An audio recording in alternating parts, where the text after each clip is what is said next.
We'll watch the first 5 minutes of it, and if it's boring, we just leave. Mike's in the bag picking teeth from his skull and playing with his tongue. He's all sick and everything. I don't want my mommy. I want my mommy. He kept on punching him and shooting him, and I had to grab him like this to pull him back, and I told him to stop. You mean people are gonna hate us for this? I hate my life. This is our life now. Oh my God, man. 15-year-old Seth Jackson was a typical teen boy living in Summerfield, Florida with his parents Scott and Sonia Jackson and his two older brothers. He loved animals and had aspirations to join the Ultimate Fighting Championships. His parents had agreed to enroll him in training courses when he turned 18. Little did he know that when he began a relationship with 15-year-old Amber Wright, it would lead down a dark and twisted path that would ultimately end those aspirations, along with his life, in an unimaginably... Oh my God, he was a Yu-Gi-Oh player. That sentence. ...horrifying fashion. As is often the case, their relationship was happy, in the beginning at least. However, after a year, things turned sour between them. During these difficult times, Amber added fuel to the fire when she began a close relationship with 18-year-old Mike Bargo. Seth's best friend, Will Samalot, claimed that Seth was traumatized when the end of their relationship finally came, amid speculation that Amber was actually cheating on him with Mike. On Sunday, April 17th, 2011, Seth and Will went to visit a mutual friend. That night, when they left to walk home, Will noticed that Seth was texting on his phone and seemed distracted. Shortly after 9 p.m., the two parted ways. That was the last time Will would ever see his friend. Seth's mother, Sonia Jackson, filed a missing persons report the next day when he didn't return home. When a news report concerning Seth's disappearance appeared on TV, Amber Wright's half-brother, Kyle Hooper, had an emotional breakdown, telling his mother that he had knowledge of what happened to the missing teen. The story that Kyle told his mother was appalling, and she contacted the authorities, indicating that a ramshackle house in Summerfield, Florida, held the key to Seth's mysterious disappearance.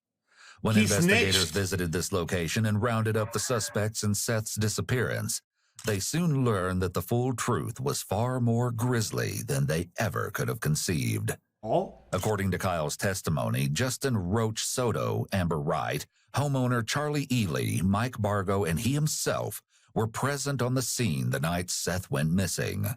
Investigators collected these individuals and brought them down to the station for interviews, with the exception of Mike Bargo, who they were unable to locate at the time. Romantic face.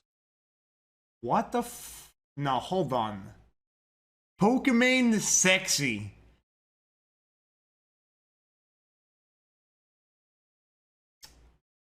Thank you for the 2 months, man.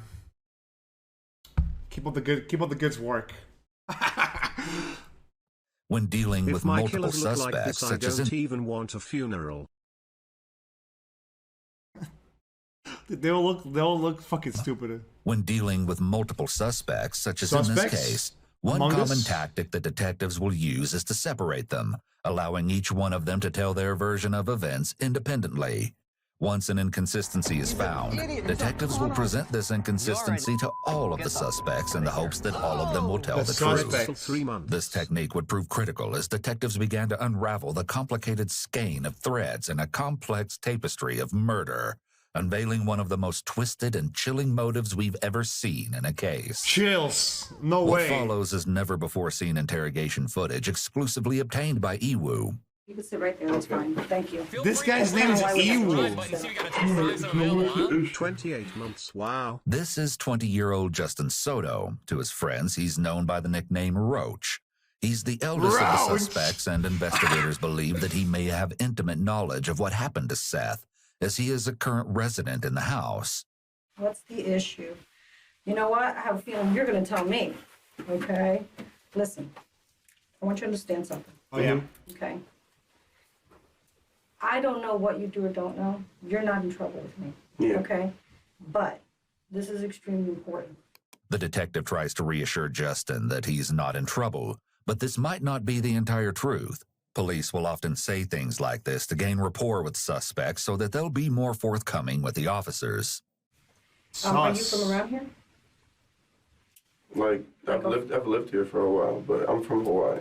You're from Hawaii? Yeah. Where here have you lived? I mean, how long have you been living here? Since I was about 12 years old, 11, 12 years old. A few years. Oh, so you've been here a while. Yeah, I've been here Okay. a while.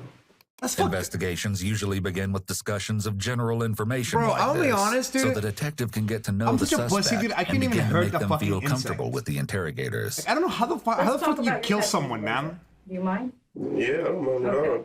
What's it say on the front? This says Head Buster on it. Head What is buster. that? HSAO? HEAD.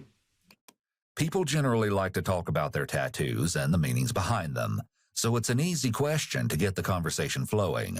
If Justin feels at ease with the detective, he may be more willing to give her information regarding what happened to Seth. Justin shows the detective his tattoos and she jokes around with him, building an atmosphere of trust and camaraderie before getting around to the What the impending fuck? serious discussion. Suddenly, the detective notices something interesting. Feel free to click Yeah, on the this is my last subscribe one. button I so you have got a a Twitch mushroom Prime sub Well, available, that's huh? a new one, isn't it? Yeah. What the fuck is What all the that? scratches about? Man, I was walking through the woods and some vines got a hold of it and Oh, this dumb fucking snitched up himself. Uh-oh. like 3 or 4 vines wrapped around my leg and I went to go walk and it just Any others? No, that's it. That's it? Okay. You don't have anything on your back and your arms? Mm. Wow, that's different. Usually that's where they put them all. Oh, you got a cold or something? Yeah, I've been sick for like almost 2 weeks now. Well, I'm not really sick anymore. I just got this crazy behind cough and it aggravates me. While Justin's explanation may be true, a sudden increase in coughing can also indicate an increased stress level. As the body goes into fight or flight mode, mucous membranes dry up, which can make the mouth and throat feel dry. For someone who already had a lingering Listen, it's been 6 minutes. What do you guys think? We continue it? Fuck it. I say we continue it. It looks interesting. cough, this dryness could cause further irritation and make the coughing increase. I understand that you guys were, in a crowd. Feel free to click on the subscribe button see if you got a Twitch Prime sub available, huh? Oh, what the fuck? Dude, I was hearing a fucking bell sound, and I thought it was the video. It turns out I think it's a milkman. Dude, there's milkmans? I'm older, so I'm gonna say kids, Yeah. hanging out together, okay? I hear that, tempers flew, okay? And things happened. What are you doing Sunday night? What's today, Tuesday? Today is Tuesday. Justin succumbs to a coughing fit here just as the interview begins in earnest. Do you know why you're here? You don't know? I really Did don't. anybody explain? Tell me how you ended up here. I woke up this morning to Charlie waking me up and there was an officer right there. The girl's named And Charlie? Nah. I'm here now. Oh, he's Each of getting those being nervous. interrogated lived with Charlie Ely in her home at the time of Seth's disappearance, except for Amber Wright, who visited regularly and frequently stayed overnight. Okay, so you just got in a car and you didn't ask any questions like, what do you want? Why am I here? Nothing? You didn't ask anything? Oh, come on. You're too smart for that. I'm not worried about it. I didn't do nothing wrong. I mean, I was Exactly. just coming over here to see what the hell's going on. Surely. I woke Yeah, up. but you even said it yourself, okay? You're nervous about places like this, okay? So there's no way you're gonna sit there and tell me that you got into a police car, okay? And ask no questions as to why you're getting into a police car after being woken up, okay? The detective appeals to logic based on Yeah, information I mean, she's already yeah. collected from Justin to point out that he may already be acting dishonest with her. So let's, They said an incident happened. okay? With who? I guess freaking something about some kid that I don't even know who the hell he is, and Yeah, you do. Who is he? his name's Seth or something like that. And supposedly, I guess he got shot or whatever. Wait, why would he say this? The fuck? I guess. Like the girls, I guess they went to go meet up with him or something.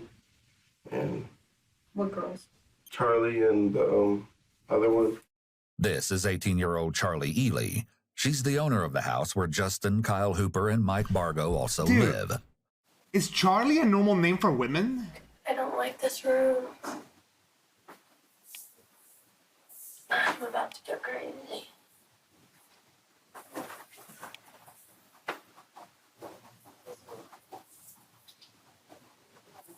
What the fuck? Charlie has been obsessively checking and examining her body since entering the interview room. This may be indicative of anxiety. See, here's the thing. Like, I'm not crazy. Maybe I am crazy, actually. Listen, I've never been arrested, as far as I'm concerned. But if I got arrested, I'll also be nervous, even if I didn't do anything. No? Like, I would still be nervous. Like, I get what the video is showing you. But like saying like, yeah, they were nervous. Well, yeah, I will also be fucking nervous if I got arrested. The fuck? You know? After nearly 20 minutes, a detective finally arrives to speak to Charlie. Prime Monkey, that's what Prime. How are you? And Dragon Bell, that's what Go too. crazy? Jan, About to go crazy? Yeah, I can't. Room recall. Okay. Well, we don't need that. I'm Detective Bill with the Sheriff's Office. Charlie. Charlie? What's your last name, Charlie? Ely. Haley? Ely. E-L-Y. Okay. How you doing? Good. How old are you? 18. 18 years of age. Okay. Do you know why you're here? Yes, sir. Why are you here? Because, something happened with Seth. Something happened with Seth. Yeah. Okay. All right. Understand. Oh my that we got God. a deputy to bring you down here. It's fucking Los Pollos guy. Okay, because of we can what stop may laughing. have happened with Seth. Okay. There's an investigation that we're going to investigate. Are you clear with that? Charlie sighs heavily, which may be an example of her using an adapter to expel nervous energy. Adapters are nonverbal ways that people comfort themselves when they're feeling stressed. I'm going to sit back and pretty much just give you the floor. You've already explained to me Talk about, but why you think, why you're here. Okay? I know why I'm here. Explain to me why you're here. Often, detectives will allow the suspect to simply tell the story in their own words. This allows them to observe and catch any lies and inconsistencies, pointing these details out to encourage the subject to tell the complete truth. And be honest with me. Totally truthful. Hold your head up. Okay, Sunday night. Was it Sunday? Yeah, Sunday night. Amber and I walked up because her boyfriend, her ex-boyfriend, was Seth, and they wanted to work things out. So we met him up. This is Sunday night? Yes, sir. At 58th Court. It was approximately 9:30.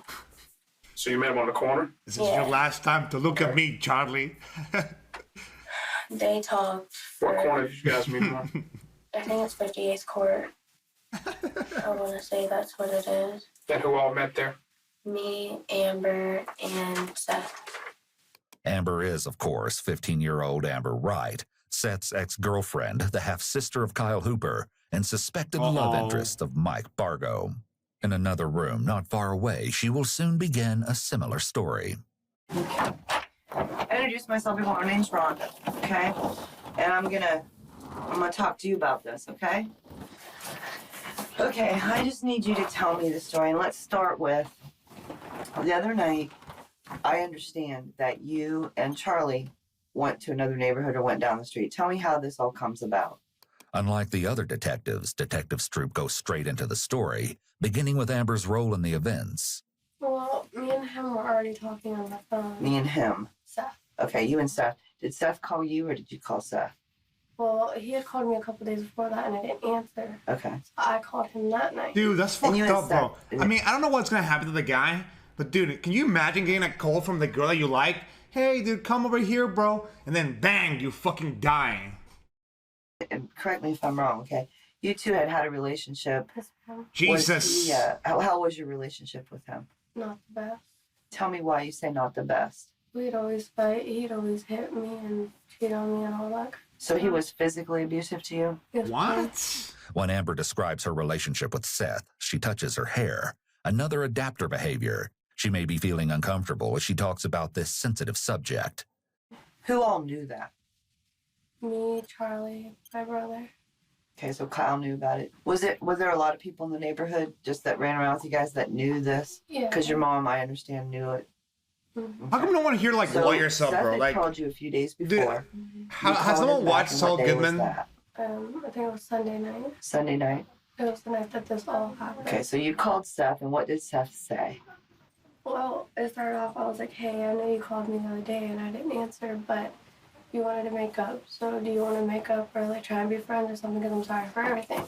And he was like, yeah, I think that'd be a good idea for the both of us because we're both tired of fighting with each other. But we just wanted to stop the drama. Okay. So were you guys going to get back together as a couple? No, we were just going to try and be friends. Okay. Because we were friends before we ever dated. Okay. We were really close. Okay. And he was like, well, you should walk down here. And I was like, well, if I walk down there, I'm not walking alone because it's too dark, so can my friend Charlie come? Oh, and he was like, sure, I guess. Where was Seth at when he said walk down here? The neighborhood at the end of my road, Bellevue Ridge Estates. Okay, so Seth was at Bellevue Ridge. Whose house was he at down there? He said something about Brittany. Dude, this motherfucker died. It seems likely Brittany was the friend that Seth and Will were visiting the night of his disappearance. Will mentioned that Seth had been distracted, texting on his phone once they left. Police later recovered these messages. They read, "Hey, can you talk? You said you needed to talk." No, what the fuck is no? I know. Hold on. These messages. They read, A, can you tilk? Don't double S sweat it. People talk like this? People talk like this? "Hey, can you talk? You said you needed to talk." You said you need to talk. "Well, I kinda need to talk to you about us working things out." "What do you mean? Can you please call me, like now?" "Yeah, sure." "Hey, my friend Charlie is coming with. I've been telling her everything between me and you, and she's coming because I need her to help through this. Is that okay? But don't tell anyone what's going on because I want to make sure we can work things out before anyone knows. Amber, if you have me jumped, I will never give you the time of day. So if I get jumped, say goodbye, all right?" What?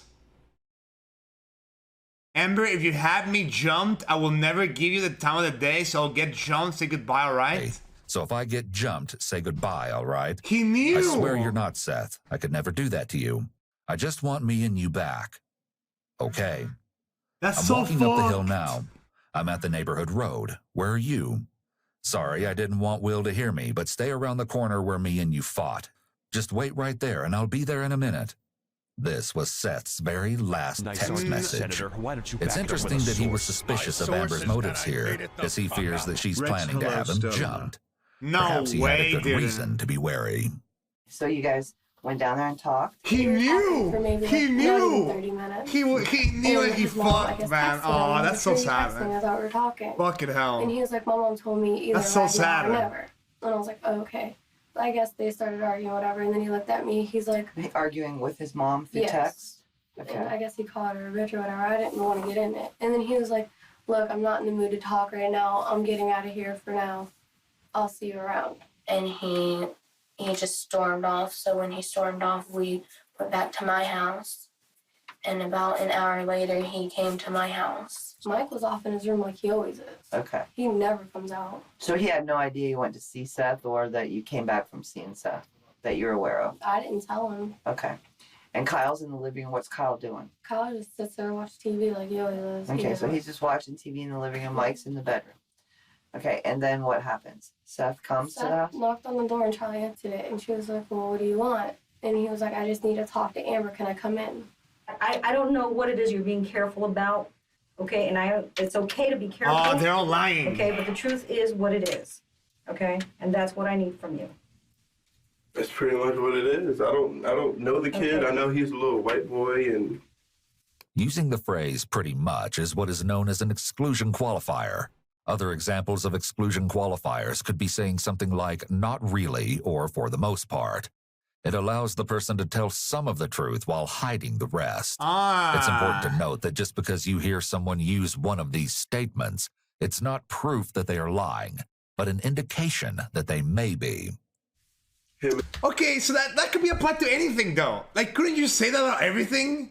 Oh, dude, they could be lying, but they also couldn't be lying. Yeah, but like, isn't that like the entire point? Like, what's the point of learning that then? Like, why are you pausing anyways? Holy fuck. And one of the girls used to date or whatever, and Which girl? the Amber girl. Well, you just told me more than you told me a few minutes ago. How do you know Amber? As a friend. How did you meet her? Through her brother, Kyle, the other dude that's here. Okay. All right. So is Kyle the other one that lives with you? Yeah. Okay. Well, then now I know you know more than you're saying because, you know, He just moved in too. I know, but Kyle likes to talk, doesn't he? The detectives have pinpointed Kyle as the potential weakest link. After all, he is the one who originally confessed information to his mother, which resulted in the four being here at the station. What is unclear at this point is exactly how much Kyle has told his mother and the investigators. We can't be sure what the detective already knows, but neither can Justin. It's about the red flags, not joining them individually. I get what you're saying, dude, but like saying that like, oh, this could be a lie, or it could also not be, it's just saying nothing. I haven't chilled with the kid in like. You what? I haven't chilled with or hung out with him in a little while until we moved in and started living there. Well, now you're making me think things a little differently. Okay? The detective scoots her chair closer to Justin. This increased physical proximity creates additional pressure for him to tell the truth. Now you're making me think that maybe you had some involvement in all of this. Did you? No, ma'am. Do you have any involvement in any of this? No, ma'am. No? Where'd you get the scratches from on your legs? Vines walking through the woods. Because those were very, very fresh scratches. When did you get those? Yesterday. I was walking through the woods yesterday. Yesterday? Mm-hmm. What woods were you walking through? In my old neighborhood, where I was going to talk to the dude about the tree job. Okay. What neighborhood is that? It doesn't have a name. It's behind a church, a big church. The woods This behind is the an church. unsatisfactory answer, and the beginning of a series of very vague answers from Justin. I work in the woods too, you know, and I don't get scratched up like that. No, they have like little, what are those called? Thorns or whatever on them. Okay. And they're up there on my leg. Let me see your other leg. Yeah, you're pretty scratched up. Yeah, That's but not like, from a walk through the woods. what would it be There though? it is. No. Talk to me, Justin. That's what happened. That's woods. Oh, I believe it's woods. Yeah. I believe that. I have no doubt it could be that. But that's not from walking through the woods. Yeah. Okay? We were either running, we were walking in the dark. The detective returns to the night in question, and Justin continues his strategy of distancing himself from the others. I don't know anything about what happened. Like, I just came home and I went to sleep. While Justin maintains his ignorance of the situation, the girls continue their version of events. Did Seth call you before he came down? No, ma'am. So he just showed up an hour later. Yeah. When you came back, did you talk to your brother or Michael about what Seth had said, or that you guys had had a conversation? Did they know? No, they didn't know what we talked about. Okay. Kyle Dude, I was want to telling see us when they that tell them, we like, talked yeah, to we know you Seth killed and figured them. things out. Notably, there's no mention of Justin being present at the scene in Amber's version either. I hear a knock at the door. It's Seth.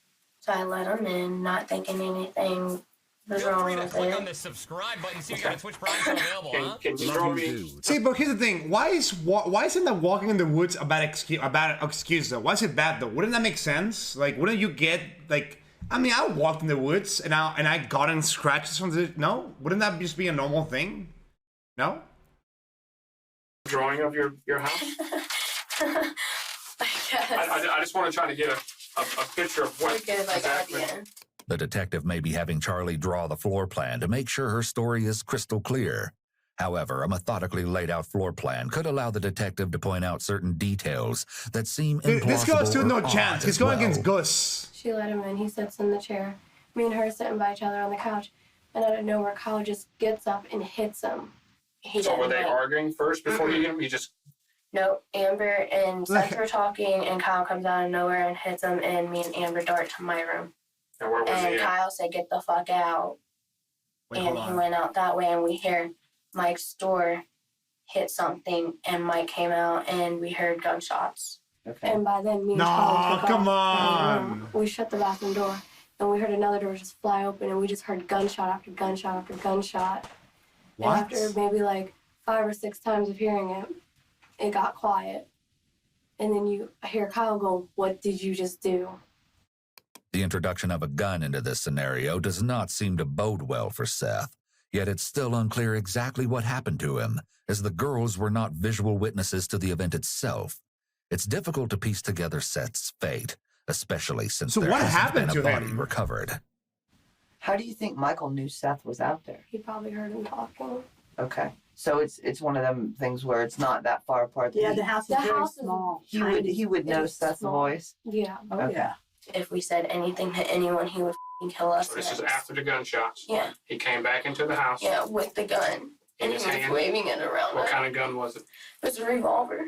Okay. I mean, What the he was fuck? letting us like touch it and shit. So our fingerprints are on it. It's interesting that Charlie is choosing to volunteer information about Man,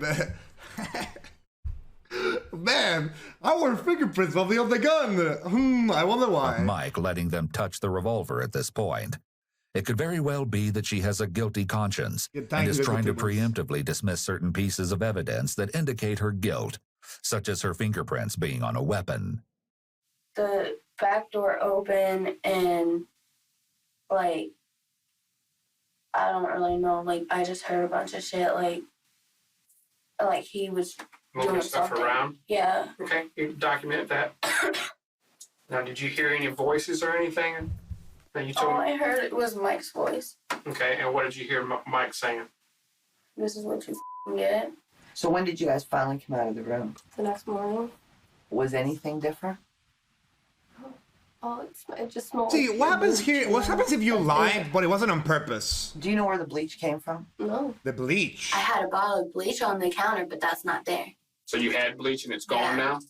Mm-hmm. And Mike came into the room and he said, "I swear if you guys open your mouth about anything about last night, I'm gonna come after you guys." He said, "I gotta go. I'm going somewhere." Ah. He said, "I'm going somewhere. I'll be back later." And me and Amber went up to my friend Chris's house for. So they're blaming the other guy. Anything to see what Like, I mean, I you was had to be looking curious around. about something, I right? was looking around, but I didn't see anything. Like, I didn't see really anything. I mean, the only thing that I really noticed was in my bathroom, my shower doors, not my bathroom, but the guest bathroom, shower doors were down. Where was Michael the next day when you got up? Did you see him? No, he just wouldn't come out of his room, and then me and Charlie left. Wait, where's Mike? And we were up at her friend's house until maybe 4, 3. Okay. What time did you call me? When you made dinner? Probably about 3. So Michael was in the house though when you woke up in the morning. Right? Where's Mike? This is a minor discrepancy in what has been a very parallel story, since Charlie claims Mike was out and about making more threats, while Amber says he was asleep in his room until they left. This guy, Justin Soto, was he there when this happened? I didn't see him anywhere. Like, I don't think he was there. I think he was talking about going and talking to someone in another neighborhood about a job that he has to do, like, next week. What have you heard about Oh. Seth? What if they killed Mike? I mean, everything He you've used heard to- about Seth. Like he used to date Amber and I guess I don't know, it's pretty much it. I guess he had some problems with some other kid and What kind of problems? Once again, Justin uses two selective memory statements, I guess and I don't know, followed by Dude, another shut exclusion up, bro. qualifier. That's pretty much it. Stop stalling, This man. doesn't mean he's guilty, Oh but it could my suggest God, that he he's doesn't withholding even- information related to the case. It's possible that he's either protecting someone else or himself by holding back. This is also only an indication of deception when it isn't part of someone's normal speech patterns. Some teenagers and young adults use phrases like pretty much all the time. This is another instance that highlights the Yeah, pretty importance of much. the officers having some low-stakes conversations with individuals before the interrogation begins, so that they can get a feel for their baseline speech patterns. That way, if their word usage changes in association with certain topics, The officer can be more certain that something is off about that specific topic. Like, they were just, like, talking noise to each other, and, Who? I don't even know, like, Yeah, you do. Who? well, I think his name is Mike, actually. I knew you would remember. I had faith in you.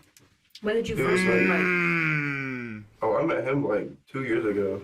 He met Mike nearly 2 years ago, but just a few minutes ago was acting like he didn't even know his name. Huh? She makes one last-ditch effort to get him to open up to her. I'm sure Mike's going to talk for what's best for Mike. So Justin needs to tell me what's going on and think about what's best for Justin. Yeah. I left yesterday. That's pretty much what happened. Did you leave with Mike? No. Did you leave with anybody else? All right, well, listen, give me a few minutes and I'll be right back, okay? All right. She leaves to acquire a smoke for him and likely to get an update on what the other investigators have learned from their suspects. Sorry. I'm sorry, buddy. Do you mind if I talk to her again? Okay, I'm gonna bring Kyle in here with you, okay? Uh-oh.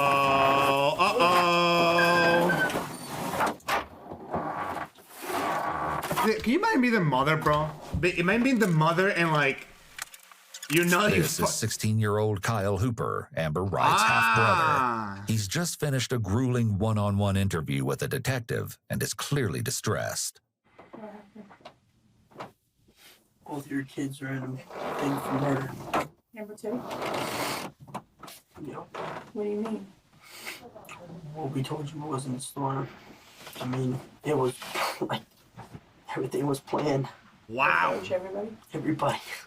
Admitting that everything was planned is extremely important because it proves mens rea, premeditated criminal intent.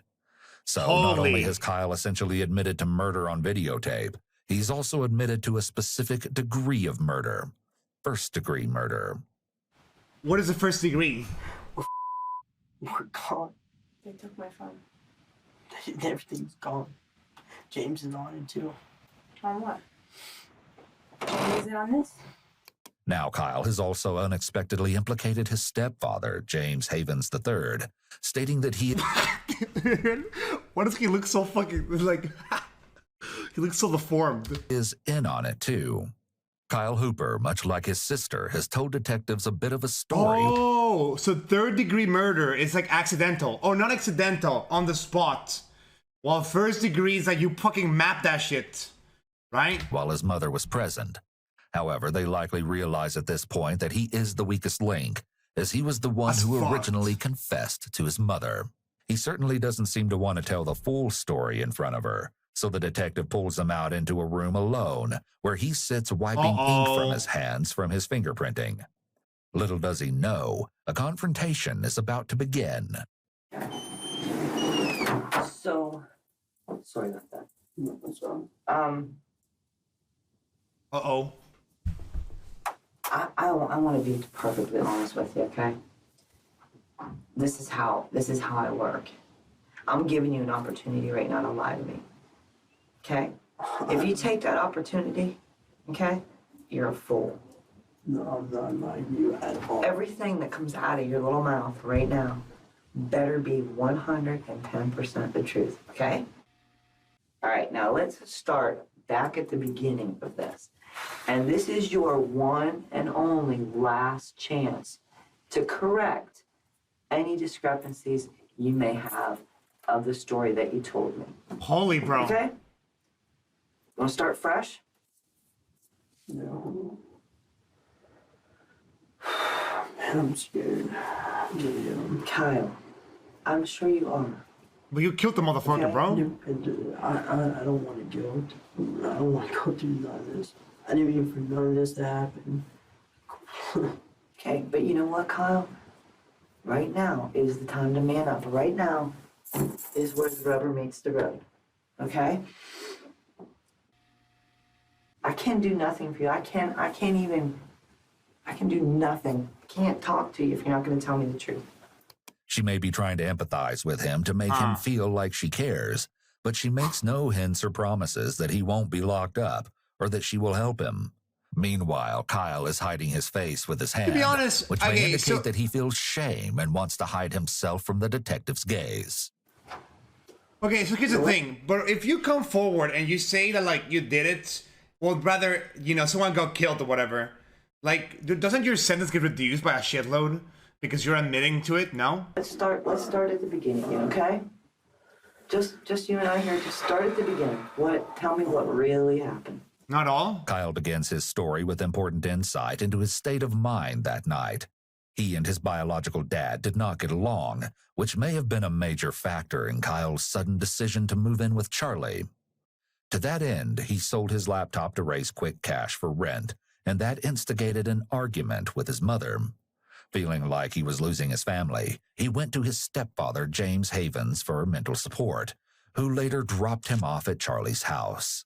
His anger and frustration may have been contributing factors to his fateful decisions later that night. Shut the fuck up. With the stage set, Kyle begins Kyle looks his like the shocking average tale. Fortnite player. Stop, bro. Fuck off. Stop. Dude, stop, dude. Stop. Alright, well, we got this kid that comes over. His name's Brandon. He plays the guitar. Brandon? Yeah, his name's Brandon. He plays the guitar. He's got long hair. He's in a band and stuff like that. He does. He looks like Jonah Hill playing a ginger. It comes over to Charlie's house? Yeah, you know, he plays guitar, and well, he was out there playing guitar and stuff like that out in the front yard and everything. And then Mike, he was like getting all into it. He went in the house. I guess he was snorting some pills or whatever. And, he was. What kind of pills was Mike snorting? I'm not sure. They were white pills. Where'd he get them? There's no telling where he gets any of this stuff. I don't know. He don't tell me nothing about stuff like that, honestly. Okay. The detective is interested in these pills, but all Kyle can contribute is that they were white. It could be Yet Mike's anything. alleged drug use that night may have contributed to him making the decision to kill Seth and follow through with that choice. Although it's unknown what specific drug he may have taken, many illegal substances have been linked to increased levels of violence. So he's snorting some pills and so on? And he, you know, he's getting all hired, wired up, hyped up and everything.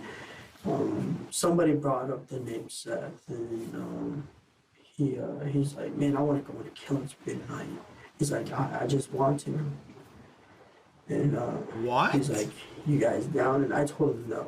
I told him I don't. When he said you guys down, who's he talking to? Like, you and him? Me, Amber, Charlie. What the fuck? Roach. Okay. Who's Roach now? The guy Justin Soto. Oh, okay. So Soto was there. Yes, ma'am. Okay. Kyle hesitates, but then officially places Justin at the scene on this night, disputing his claims that he did not hang out with them and had no knowledge of anything that took place. Justin is going to have some explaining to do. I know you were there. I know about what you did. I know that you participated. And I want to know exactly what you did so that I don't blame you for something you didn't do. Because everybody else is. All right? Blaming me? Yeah. The detective has clearly learned details from the other interrogations. Oh, However, no. Justin doesn't know how much she knows, and she's implying they're laying the blame for events squarely at his feet. It appears that the detectives may be using the prisoner's dilemma as one of their tactics to get everyone to talk. This psychological dilemma involves separating people and then giving them a scenario in which each person must decide, without being able to communicate, if they're going to cooperate with each other and stay silent, or if they're going to turn on the other and deflect. Dude, all I'm saying is, bro, if you're gonna murder someone with your friends, why don't you guys, like, ahead of time agree to not say anything? I mean, obviously, I don't plan to kill everyone, and I hope that doesn't happen. But, like, why wouldn't they just agree beforehand? Like, hey guys, we murdered this motherfucker, bro. How about we just don't say anything when we get, like, no, like, wouldn't that be smart? No, I know I'm not a psychopath. I swear.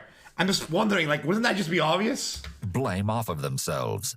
All the while, the detectives tell each person that the other has already spilled all of their secrets and blamed them. Here, each of the suspects face this same decision dilemma. If they all stay How about you just don't kill in a group? I mean, yeah, I also agree with that. Like, if you're gonna kill someone, bro, like, why don't you just do it yourself? Like, on a group, like, groups are liabilities, man. Now, I don't plan to kill anyone yet, at least, but I'm just saying, like, hypothetically speaking, if I were, let's just continue the video. There may not be enough evidence to convict them, or they could receive a lesser charge. But with the choice to cooperate with each other comes a great risk. If only one person stays silent while the rest talk, they risk getting blamed for everything. But if they all talk, then they all could face punishment. The detectives will put the pressure on even more by suggesting to each person that the others are pointing the finger at them. Is this just an excellent way for interrogators to get to the truth? Or is it unethical to pit suspects against each other, as it could incentivize That's him, false officer. confessions? That's the streamer. Let us know your thoughts in the comments below. Yeah. Wow, I know what happened to Seth. Okay? Mm-hmm. So, floor is yours. This guy's about to go sleep. Question is Roach gonna look out for Roach? Or is Roach gonna not look out for him and let him take the fall for everybody else?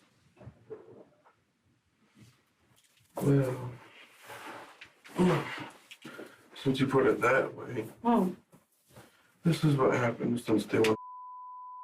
Oh, As he's easy as that, snitching. Justin joins Kyle in revealing the truth of that horrible night.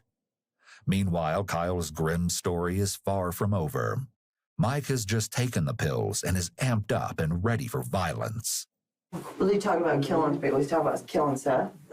Pretty much, because he was like, man, because he's like, all you gotta do is find him and get him on the way down here and everything like that. And he didn't want Amber to call him off of the phone or text him. He didn't want nothing to have her or Charlie to have nothing to do with it.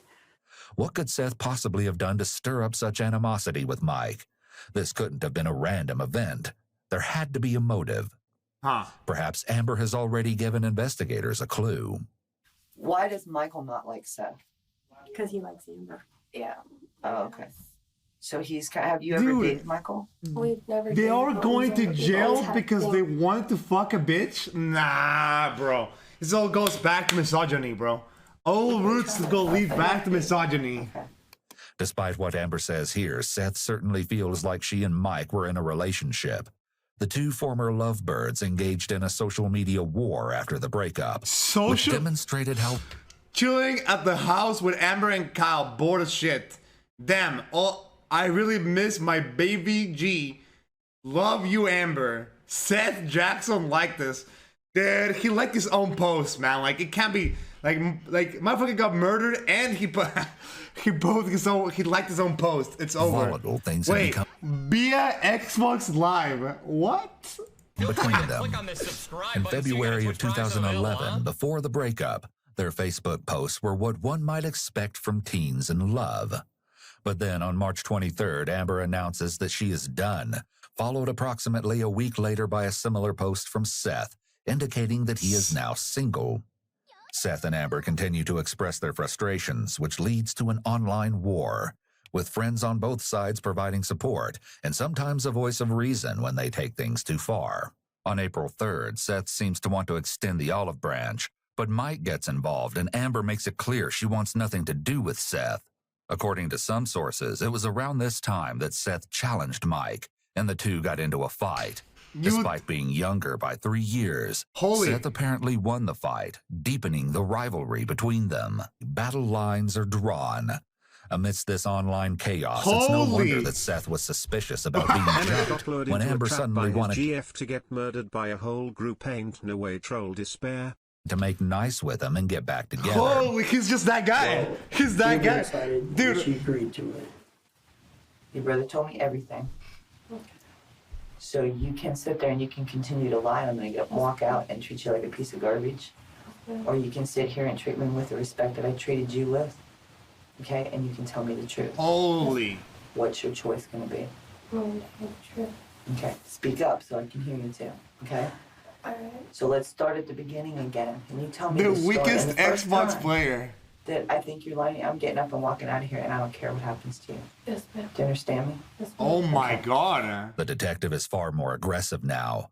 Amber begins with Brandon playing music and designates the same players on the scene, including Justin and her stepfather. James and Brandon both left after like Brandon was playing guitar and everything. They both left, and Mike was like talking to Charlie and Kyle and me, and he was like, "You should call Seth." And I was like, "For what?" He was like, "Act like you're gonna make up with him." And I was like, "For what, Mike?" He's like, "Because I'm gonna kill him." And I was like, "Why are you gonna do that?" He's like, "Because I'm tired of him." This is a key moment, as Amber has now revealed her knowledge of Mike's intentions. This admission means that she knew something may happen to Seth if she called him to ask him to meet her. She's now gone from an innocent bystander to an instrumental part of Mike's plan. Oh, no. So I went into the front with Charlie, and I called him, and I told him I wanted to make up. Why, With dude? Why additional would you confirmation agree? that the girls are not as innocent as they claimed, there is still another confrontation that needs to take place to get the full story. Charlie. I need you to be totally honest and truthful with me, okay? Because we have talked to other people. We've talked to Kyle, okay? And Kyle No, don't snitch on the snitch, man. has told us his new version of the story, okay? He's, at this point, he's been totally cooperative, okay? I know there's some things that transpired prior to. I know there were some conversations prior to about something happening. Look at me, Charlie. The detective is being intentionally The vague last when he second hints to that tell Kyle me has the given them truth. information. Look at He wants me. to increase Charlie's discomfort so she will be more likely to talk. I wasn't involved in that. I don't know what he's talking about. I mean, it might have been between him and Mike, but I don't know. Cal has already, and I'll be honest with you, has implemented you in being involved in knowing or having knowledge to this thing transpiring prior to it happening. But I didn't. This what doesn't make sense to me. You're telling me that you guys are in this house. You drew out a diagram for me of your house where everybody was sitting at. The C is for Me, the A is for, Amber, the K is for, Kyle, Where's Mike? the S is for, Seth, and then Mike was in his room allegedly, correct? Okay. Who else was at this house that you did not put in there? Roche was there, but he wasn't there when that happened. Yes, he was. I didn't see him.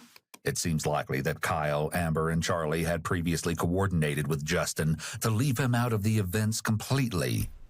The detective shifts But why focus though? to But why Seth's though? arrival. And you said that Well, he why just though? unannounced himself and just came to the house. Is that correct? Yeah.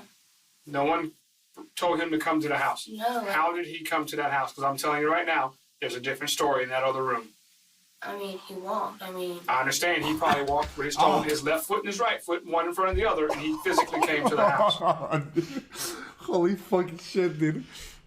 This is where you need to be truthful with me. You need to be truthful with me. Because right now you're beating at the bush. Okay? And you're not being truthful with me. Can we both agree on that? yeah. This, at least, is progress in the right direction. Let's check in with Kyle. So anyways, I killed this guy. Take a deep breath. You're doing really well. It's about time. Sorry. It's okay. Once he pulls himself I feel bad together, for he Kyle. provides some insight into his feelings for Seth. I really hated Seth. And there was time, because my ex-girlfriend, I found him in the bed with my ex-girlfriend. And I Nah. really didn't like that, and I loved her. But I really didn't want to go out and kill the kid.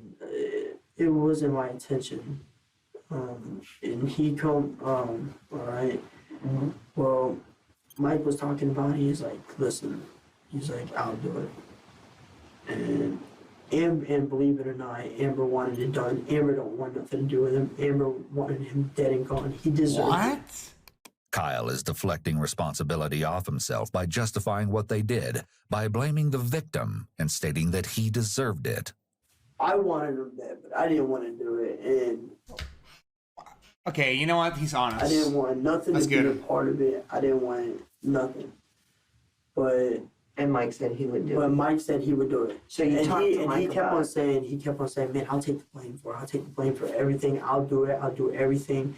I'll take the blame. If the cops ask you if anything, I'll take the blame. I have nothing to lose. Kyle has admitted to quite a bit so far.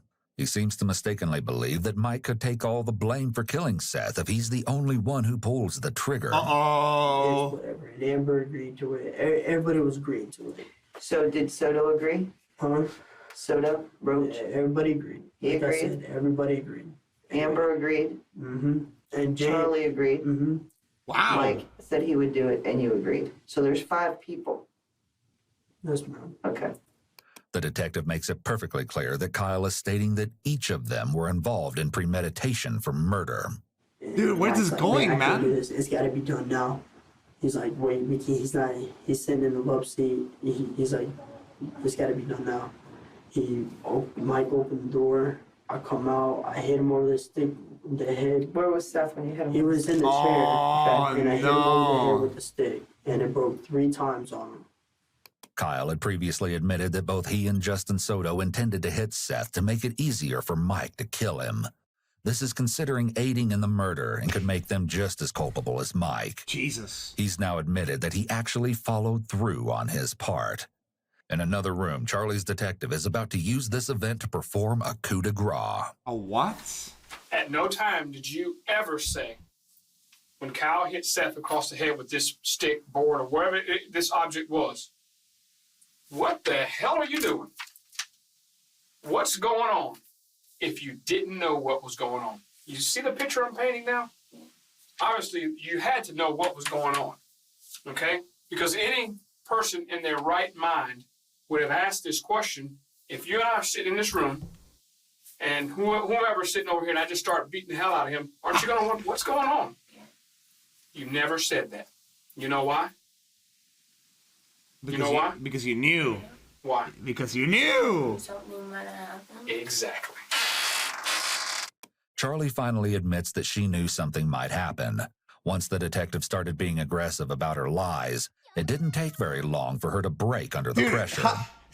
I hit him. She's getting owned by Gus. Like, he stood up, and when I broke it over his head 3 times, he stood up, and then Roach come in, and then he hit him with his stick, and then he was trying to go through the kitchen, and Mike shot him in the back twice with a gun. Wow. I hit Seth with the thing, and I flew against the counter, and I looked. Roach hit him with a stick too? Yeah, I didn't look at it. I was in the kitchen, and all I seen was Seth fly, and then Kyle and Roach flew, and Mike flew right behind him. And Charlie was like, come to the room, come to the room, come to the room. When Kyle hit him over the head, that's when we ran into the room because we didn't know where Mike was. Like, we thought he was in his room, and obviously that's where he was. But, like, we didn't know where he was with the gun.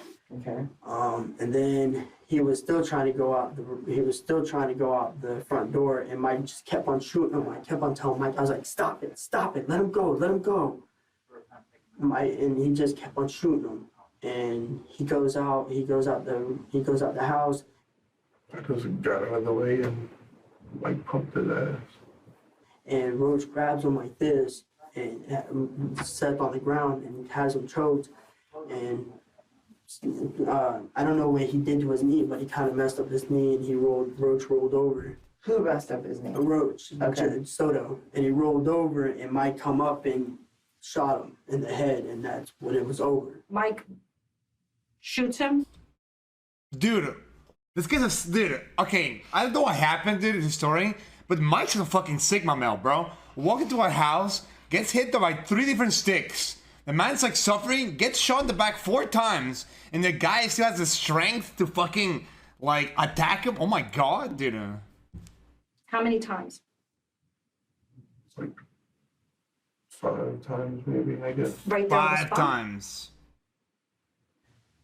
And I mean, Seth, yeah, Seth. You're right, Seth, not Mike. And come back into, and then I was like, Mike's like, man, grab him, you gotta grab him, Kyle. We can't have nobody, we gotta grab him. And I was scared, I was freaking out, and I'm like, okay. And I grabbed him, and I pulled him up the stairs, and Grabbed who? Seth. I started pulling him up the stairs. Was Seth still alive? Partially, yeah. Okay, so he was still breathing at that time. He was partially still alive. I walked in the room with her. I was so shooken up. I'm staring at her. I'm crying. She's trying to hold me to stop crying. I'm about to puke from it all. And then... Dude, I don't get it. They got him in the house and laid him on the floor. And then they put him in the bath. And then Who put him in the bathtub? Roach come in and he helped put him in the bathtub. Did you help put Seth in the bathtub? Yeah, I like grabbed a little piece of him and like just put him in there, and then I just went out and. And then when he was in the bathtub, Mike kept on getting all psycho and pissed and kept on punching him and shooting him, and I had to grab him like this to pull him back, and I told him to stop. What the I fuck? said, listen, you need to stop right now. And then I come in, and then Mike's wanting to break it. I come in, and Mike's trying to break his kneecaps to put Is him he in a dead hog at this tie. point, or is he Yeah, still? he's What the completely dead. fuck? Who broke his legs and knees? I think Mike did that. And that's when Mike had his kneecap, had his leg pulled out like this with Dude, with some in his. I think it's so funny how like they changed to the other guy and the guy's like, like a kill, whatever, and they switched to this guy. So, anyways, I was like eating chicken at the time, and like, and all this is going on. Like, did holy fuck, He man. hit something hard trying to break his kneecap. How'd you get the scratch marks on your leg? Like, but Mike is like, you have no clue, bro. Like, I grabbed him and like, I was like, bro, what the fuck? Fighting with Seth? No, I didn't. It's with still woods and stuff. Finding firewood? Huh? Finding firewood Yeah, to burn up Seth? I guess, yeah. And then Mike was like, Roach, get him in the bathroom. And then Charlie was like, Amber, don't walk out there. Don't walk out there. We don't need to see it. That's when Mike walked in the room with his gun in his hand. And he was like, I love you both, but if you say anything, I'll kill you both. When a person threatens to kill another person to get them to commit a crime, that creates a duress defense. Huh? However, this is not usually a defense to a homicide, as it's considered wrong to take another person's life, regardless of whether your own life has been threatened. Furthermore, since Amber was aware and participated in these events before there was ever a threat involved, her part in the murder is already done. 22. The 22. Okay. 22 revolver. It's all black. Where's it at right now? Feel free to click on this Under the subscribe house button so you in got a the- Twitch Prime sub available, huh? In the air duct. That's where the gun's at right now. That's where the gun Where is are the supposed to sticks be at right now. that you guys? Everything got burnt. He then begins to explain how they disposed of Seth's body once his kneecaps were broken in the bathtub. What? And then he hog tied him, and then he put him in the bag. In what bag? The like I said, that sleeping bag. Okay, so after the bathtub, they put him in some blue thingy that you said, Yeah, like a A bag. bag or something. Okay, He what was, do they brought, do? he was brought up there. Who brought him out? Mike and Tom. It says Mike and Soto.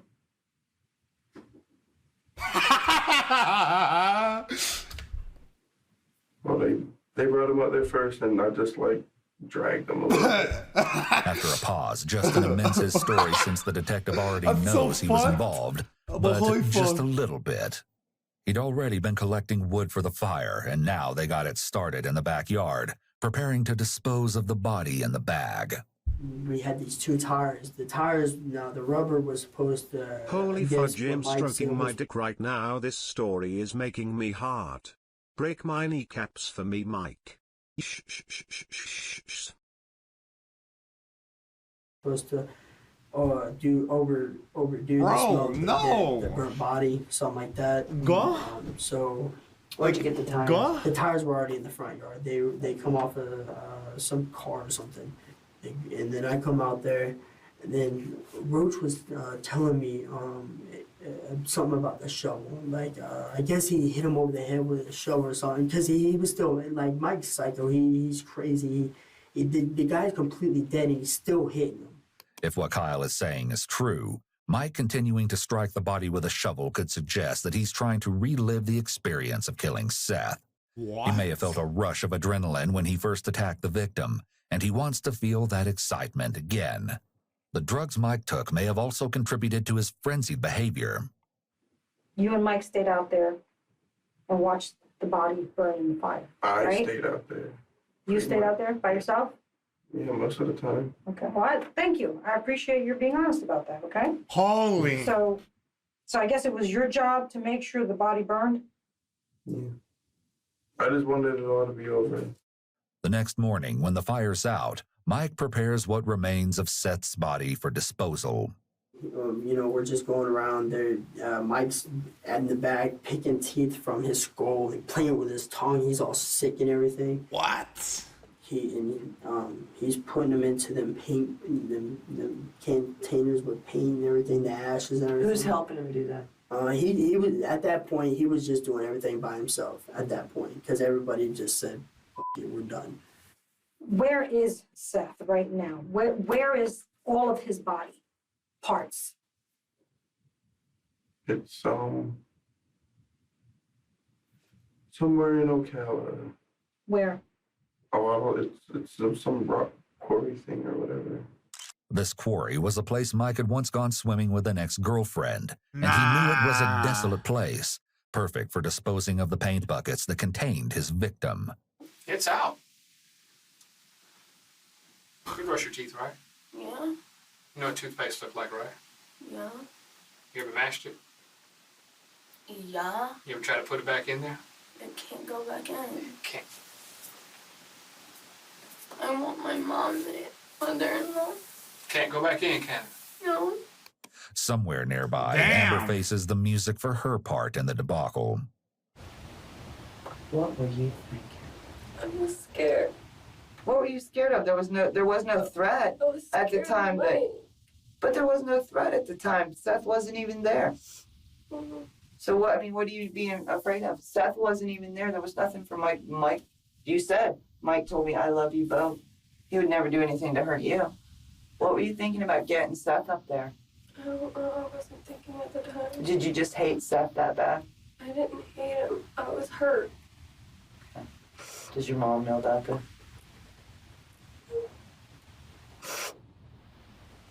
The detective asks her brother the same question. What do you think your mom's gonna say does your mom know this true story? She knows what I told her.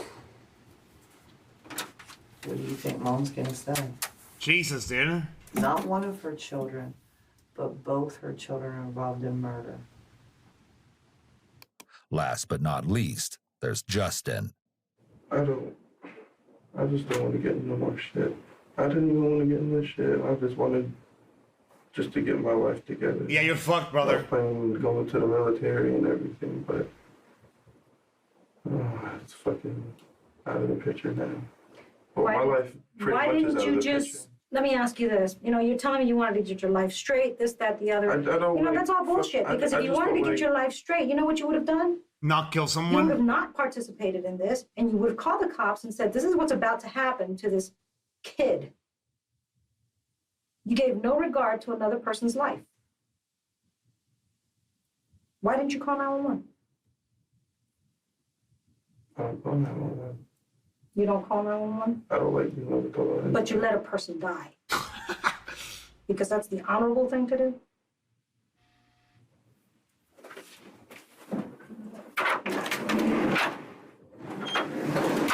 Dude, fucking hell. My life. With interrogations complete, detectives begin sending the suspects one at a time to where Kyle and his mom are waiting. He's sitting in the Dude, chair, imagine being currently the just off mother, screen. bro. She said, "You tell me the truth and all I can, and straight the truth, and I will try helping you." That's why I need to talk to the detective again. I'm gonna just come out with it. I'm gonna get everything done and over with, and I just want it all done. So I told him. If someone cannot afford an attorney, they have a constitutional right to have an attorney appointed. This is explained to every person in custody as a part of their Miranda rights. But Kyle doesn't seem to fully comprehend this right. I wish I would have never met this kid, man. Who? So, I wish you didn't meet Mike. that too. Jesus. Where's Redshell? I don't know. I haven't even seen him. Where's Mike anyway, by the way? Can I have mom come out?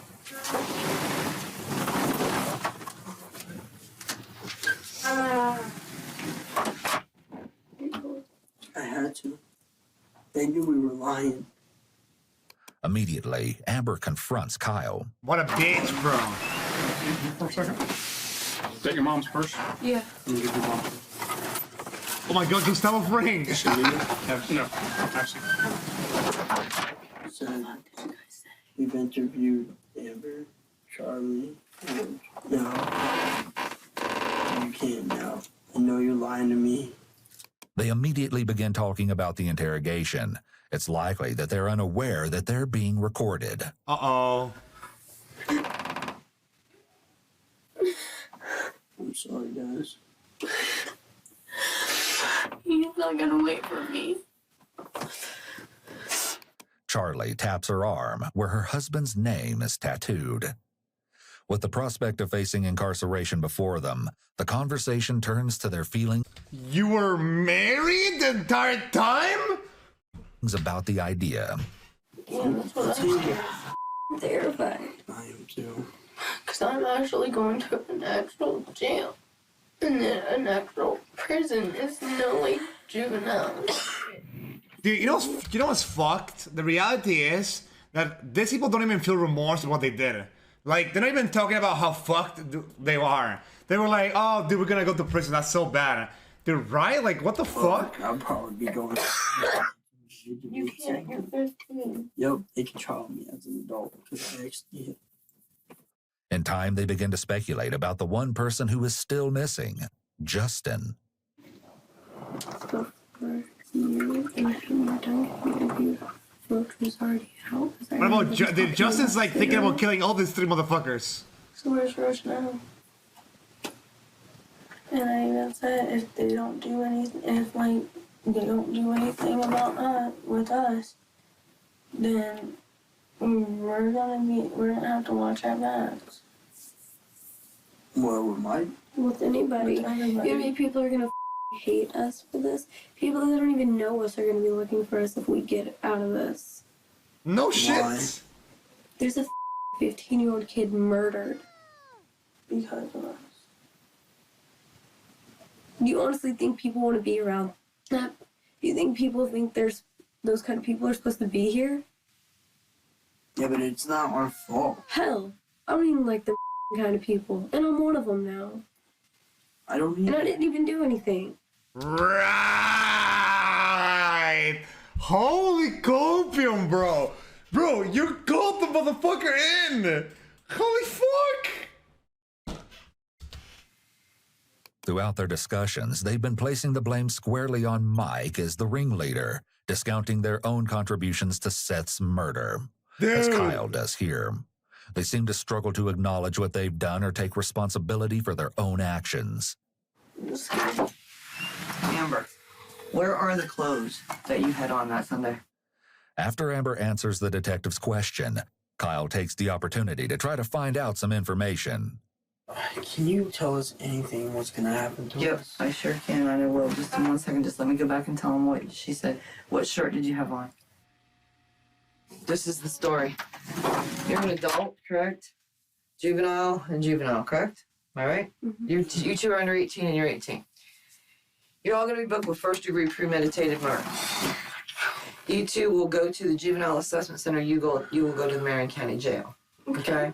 Holy. Take a deep breath. You'll have no bond. You won't be getting out. How many years?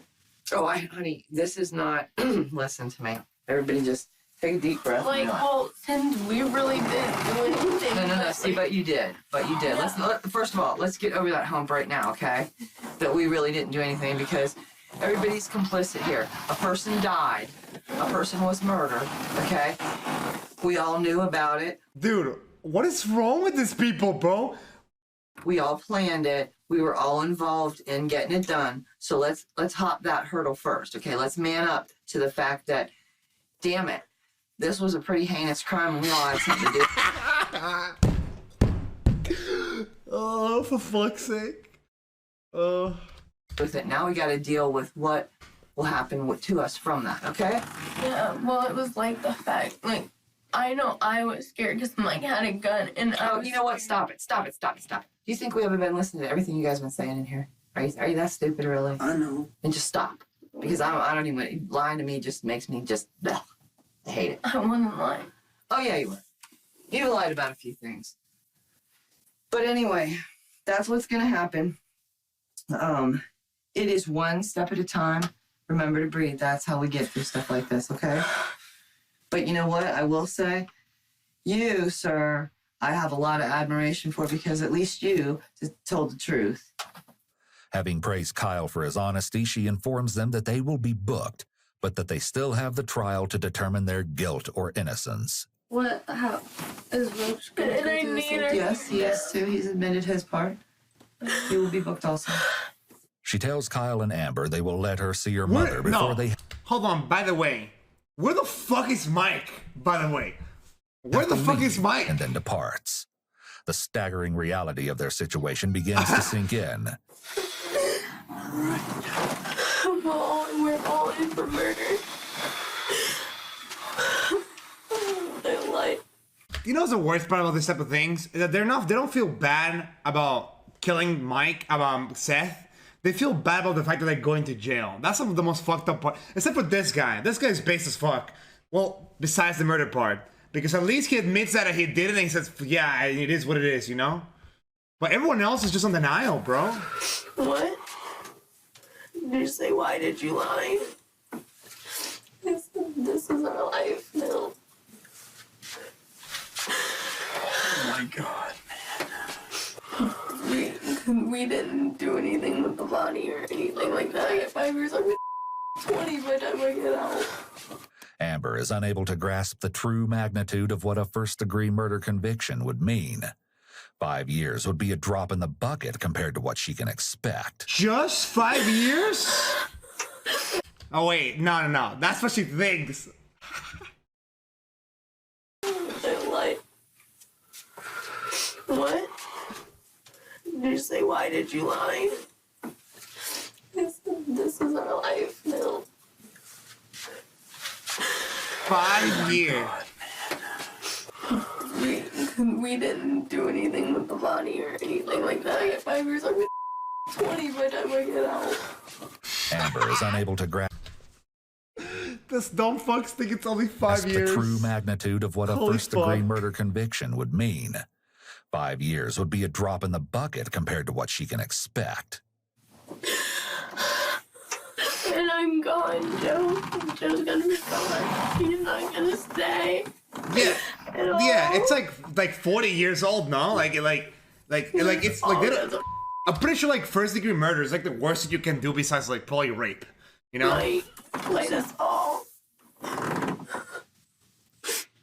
so scared. I'm gonna get my ass beat in there. I think It's like one of those fake. There's actually way less. Wait, really? be like, and I can't fresh little meat. I'm gonna be the smallest fucking person in there. Oh, it always is. Oh, you guys are going to the juvenile thing. I'm going to the big thing. Have you seen the juvenile? The juvenile is fucking crazy. The jail is full of fucking older people now. Now the juvenile is all these. I'm so scared. It's gonna leave me. In the middle of Joey's this going to leave despair, me. the detectives let Justin into the room. He is not happy.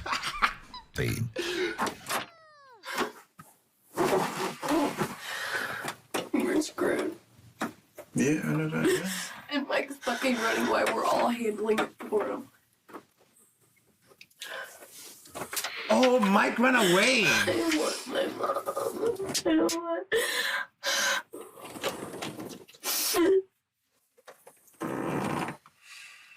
I just want my life to end right now. Huh? I just want my life to end right now. Detectives now had a pretty good idea of what may have happened to Seth, but there were still missing pieces to the puzzle and a suspect at large.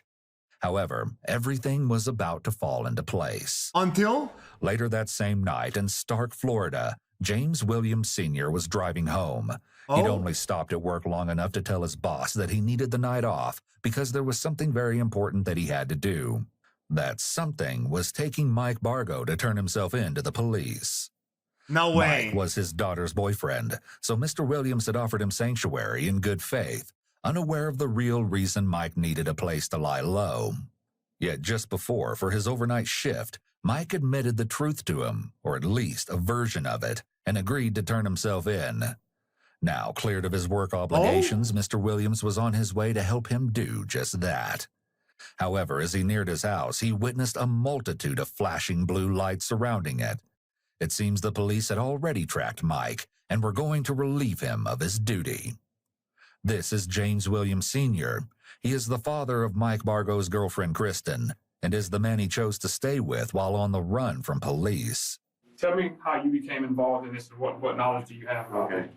I just run down everything exactly to you as what happened. Okay. Yesterday, I got a call.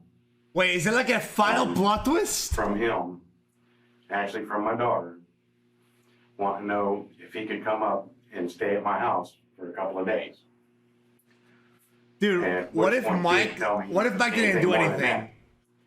And then he called shortly thereafter. And I said, well, he said, look, I got in an altercation in Ocala, the place I was living, got into a fight, and they threw me out of the house, and I needed a place to stay for a few days while things cooled down.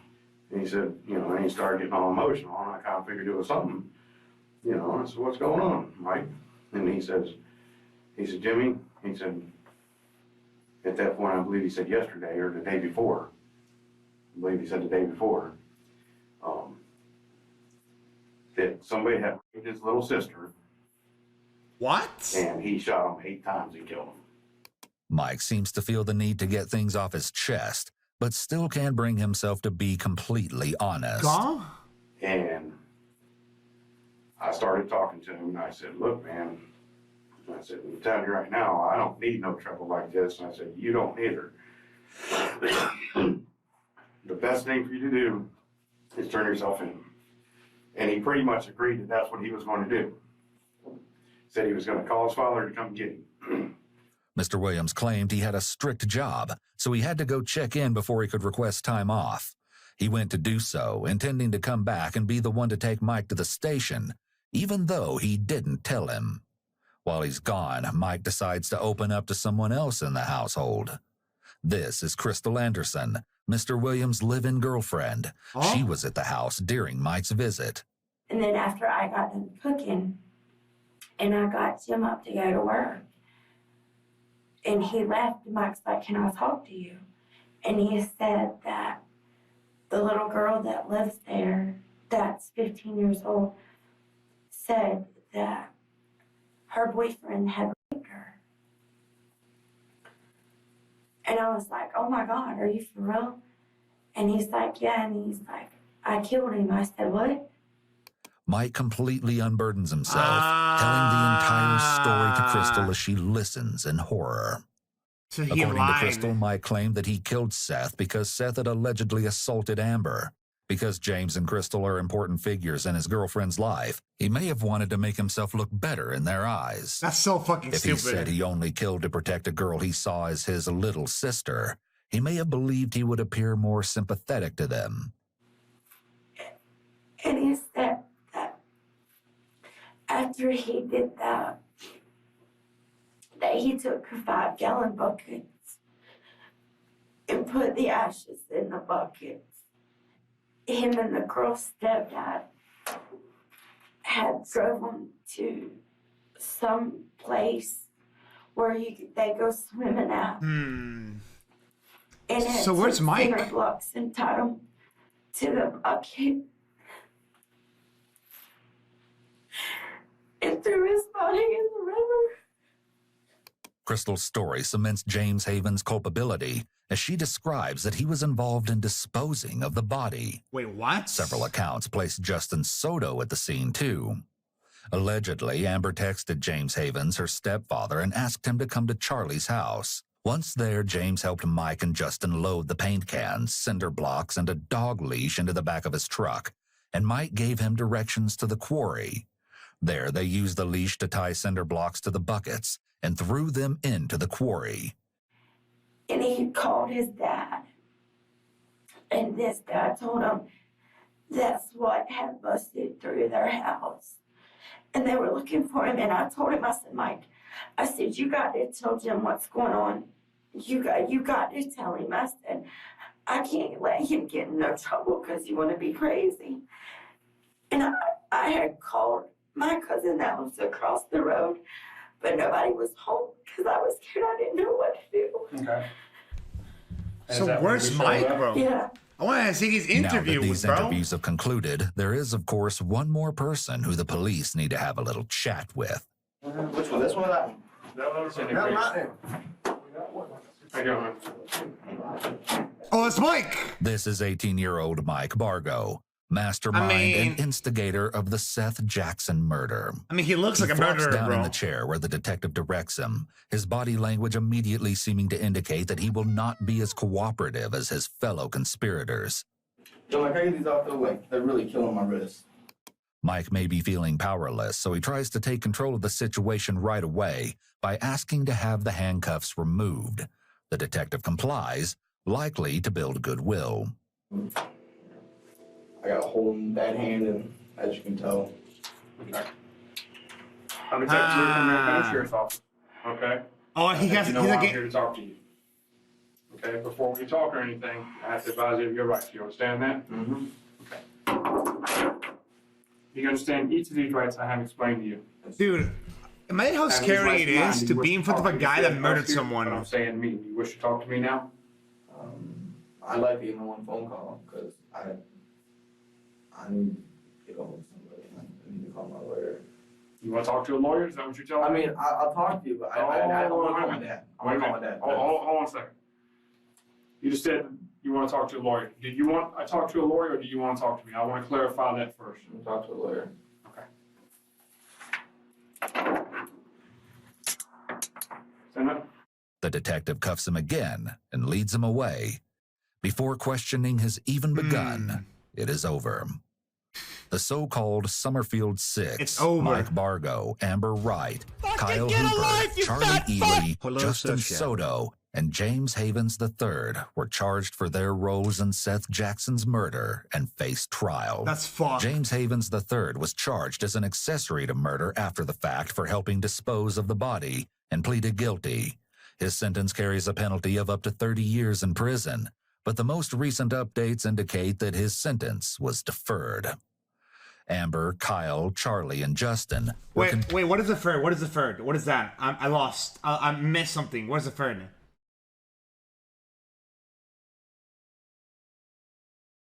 Put it off until later? Oh. convicted of first-degree murder, receiving life sentences. In 2020, after serving nearly 10 years of prison time, Charlie Ely's lawyer earned a retrial on claims of an ineffective defense team, and she accepted a plea deal for second-degree murder, reducing her sentence by a decade. With time served, she was freed. What the fuck's up with her eye?